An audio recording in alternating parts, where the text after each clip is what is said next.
அனைவருக்கும் என் இனிய வணக்கங்கள். அடுத்த ஒரு விரதத்தை பார்ப்போம். சௌபாக்கிய சயன விரதம் அப்படின்ற விரதம். இவ்விரதம் செய்தவன் ஒரு நல்ல அதிர்ஷ்டத்தையும் தேக ஆரோக்கியத்தையும் அழகிய மேனியும் நீண்ட ஆயுளையும் அடைகின்றான். அமாவாசைக்கு பிறகு 3வது நாள் இவ்விரதத்தை தொடங்க வேண்டும்.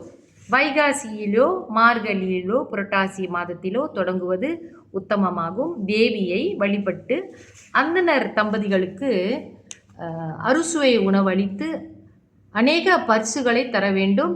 அன்றைய தினம் 24 அந்தணர்களுக்கு உணவளிப்பது உத்தமமாகும் அப்படின்னு போட்டிருக்காங்க. இதை செய்தால் இந்த முன்பு நான் சொன்னேன்ல அந்த அத்தனை பலன்கள் இவர்களுக்கு கிடைக்கும்.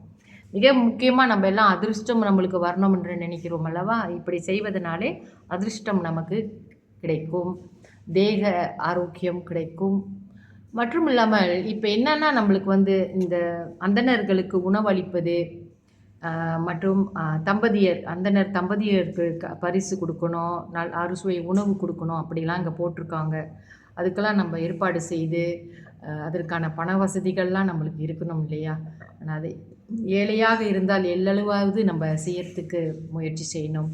இந்த விரதங்கள் பகவானை நோக்கி இந்த விரதங்கள் இருப்பதற்கு நம்மளுடைய முயற்சியை முதல்ல நம்ம போடுவோம். தன்னாலே நம்மளுக்கு இந்த வழிமுறைகள் எல்லாம் கிடைக்கும்.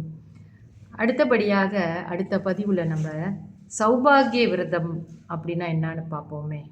இந்த சௌபாகிய விரதம் பங்குனி மாதம் வருகின்ற அமாவாசைக்கு பிறகு திருதியை அன்று தொடங்க வேண்டும். விரதம் இருப்பவன் உப்பில்லாத உணவையே உட்கொள்ள வேண்டும்.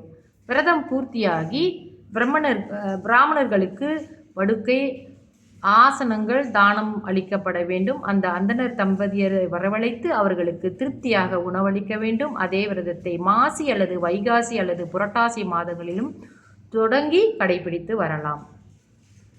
அடுத்தது இன்னும் நம்ம அடுத்த பதிவில் பார்ப்போம் மற்ற விரதங்களையும். நன்றி.